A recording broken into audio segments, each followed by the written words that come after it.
Urwandiko rwa Yuda, cyangwa bivuzwe neza Juda, ukurikije uko izina rye rivugwa haba mu Kigiriki cyangwa mu Giheburayo. Yuda yari umwe muri bene se ba Yesu bane bavugwa mu nkuru z'ubutumwa bwiza. Nta n'umwe muri bene se wakurikiye Yesu nka Mesiya mbere yo gupfa kwe, ariko nyuma yaho bamubonye yazutse, noneho bahinduka abigishwa be. Aba bene se ba Yesu bose baje kuba abayobozi mu miryango ya mbere y'Abakristo b'Abayuda, kandi Yuda yari azwi nk'umwarimu ujya hirya no hino n'umumisiyoneri. Ibi biduha ishusho y'uko byari bimeze, bituma intego y'urwandiko rwisobanuka. Ntituzi umuryango wihariye w'itorero yandikiraga, ariko birashoboka ko wari ugizwe ahanini n'Abayuda bemera Mesiya. Imyandikire ifata ku bumenyi bwimbitse ku byanditswe byera byo mu Isezerano rya Kera n'ibindi bitabo by'Abayuda bizwi.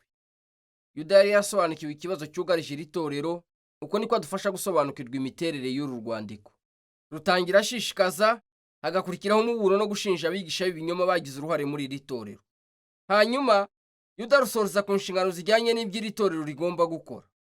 Yuda atangira asabira iri torero guharanira ibyo kwizera kwa Gikristo. Avuga ko umugambi we wari wo kwandika igitabo kirekire gisobanura agakiza dusangiye muri Mesiya, ariko akavuga ko uwo mushinga wasubitswe ubwo yumvaga amakuru yihutirwa kuri iri torero. Bityo rero yihutira kwandika urwandiko rwuje ibitekerezo ariko rugufi cyane. Yuda ntabwo atangirana n'uburyo bagomba guharanira ukwizera, ahubwo ahera ku mpamvu. Ni ukubera abigisha b'ibinyoma baseseye muri iri torero, kandi si inyigisho zabarebaho cyane nk'imibereho yabo. Wimuka kwabo mu myitwarire nibyo bikubwira ko batayobotse Imana uko bikwiye. Mbere ya byose bagoretse ubuntu bw'Imana nk'uruhushya rwo gukora icyaha. Bibwira ko bababariye bafite n'umwuka w'Imana, ku bw'ibyo ubu bashobora gukora icyo bashaka, cyane cyane ku bijyanye n'impiya no gusambana. Yuda rero ati bahemukiye Yesu, banga ubutware bwe n'inyigisho ze, kandi Yuda yifuza ko iri torero rimenya ko kwaduka kw'abo bigisha bidatangaje. Ahera ko ajya mu muburo muremure ngo babagendere kure. Abanza gutanga ingero eshatu zo mu Isezerano rya Kera mu byiciro bibiri. Eshatu za mbere zivuga ku bantu bigometse kera bagezweho n'ubutabera bw'Imana. Abisiraheli bagomeye Imana mu butayu, babonye ibyo bashaka kandi bapfa ntaho baragera. Hanyuma azana inkuru ivuga ku bamarayika baboshwe bazira kwigomeka kugeza ubwo bazacirwa urubanza n'Imana. Aharaganisha ku nsobanuro y'inkuru iri mu Itangiriro 6 dusanga mu gitabo kizwi cyane cy'Abayuda cyitwa Henoke wa mbere, aho abana b'Imana basobanuye ko hari abamarayika bigometse ku Mana, nyuma bakaryamana n'abagore maze bagacirwa urubanza rubakwiye. Yuda ahuza iyi nkuru n'urugero rwe rwa gatatu ruvuga ku irimbuka rya Sodomu na Gomora mu Itangiriro, aho abagabo b'abanyarugomo bagerageje gusambanya abamarayika. Izi nkuru zombi zivuga ku kwigomeka kw'itegeko ry'Imana kwateye ubusambanyi, kandi ni narwo rubanza rw'aba bigisha bononekaye. Nyuma y'ibi Yuda atanga urugero rw'inyongera ruvuye ku nyandiko y'Abayuda izwi cyane yitwa Iragi rya Mose. Kimwe na Henoki, ntabwo biri mu byanditswe by'Isezerano rya Kera n'uburyo bwa gihanga bwo kongera kubara iby'iminsi n'amagambo ya Mose ya nyuma bishingiye ku gutegeka kwa kabiri. Mu gice Yuda akuramo ibyo yifashishije, Mose yarapfuye kandi hariho umumarayika mwiza, Mikayeli, uhakana ibyo Satani yashinjaga Mose, ariko ahitamo guharira Imana urubanza rwa nyuma. Nuko rero izi nkuru zishobora gusa nkaho zitumvikana kuri wowe, ariko ku Bayuda bakuze bumva iby'izi nyandiko, imiburo ya Yuda irumvikana. Imyitwarire y'aba bigisha bononekaye ifite imizi ya kera: kwigomeka ku butware bw'Imana, ubusambanyi, kwanga intumwa z'Imana. Maze ibi bikatugeza ku zindi ngero eshatu za kabiri, zose zijyanye n'abigometse bakanayobya abandi bantu. Kayini yishe murumuna we, hanyuma akomeza kubaka umujyi wiganjemo urugomo. Balamu umupfumu ntiyashoboye kuvuma Isiraheli, nuko abashukisha kuramya ibigirwamana n'ubusambanyi. Hanyuma Kora Umulewi yayoboye abigometse kuri Mose, birangira biteye abandi akaga. Yuda asozanye inyabutatu ya kabiri amashusho menshi yo mu Isezerano rya Kera asobanura iby'aba bigisha. Bameze nk'abungeri bikunda bo muri Ezekiyeli, cyangwa nk'ibicu bitagira imvura bivugwa mu Migani, cyangwa nk'imihengeri iteraganwa ivugwa muri Yesaya. Kwirarikira kwabo kuvuguruza ibyo bavuga ko bakurikira Yesu. Bateza impagarara aho bageze hose. Yuda asoza umuburo we yifashisha ibyo akuye mu yindi miburo ibiri, umwe wa kera n'undi wa vuba.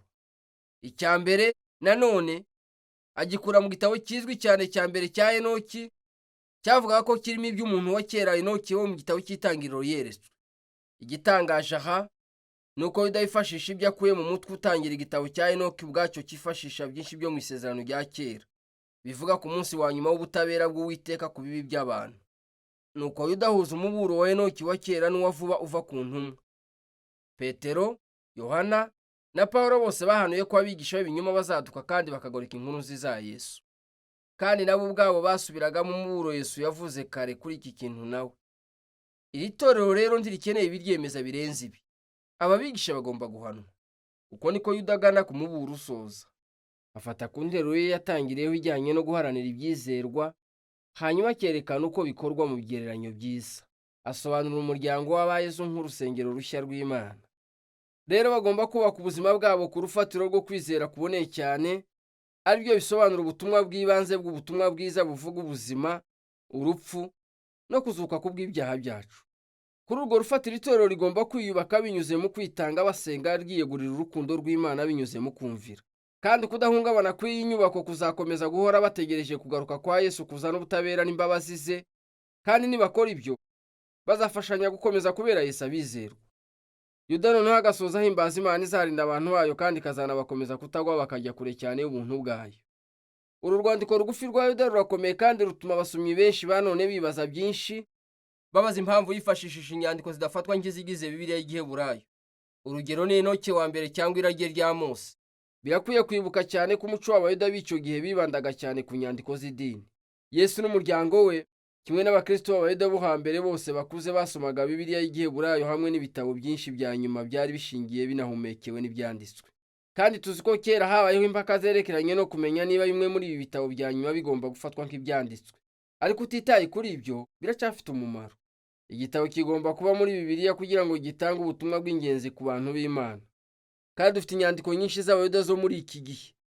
Ubu bizwi nk'urwunge rwa Apokirifa, aribyo byitwa Deuterokanonike, Deuterokanono hamwe na Sedopigarafa.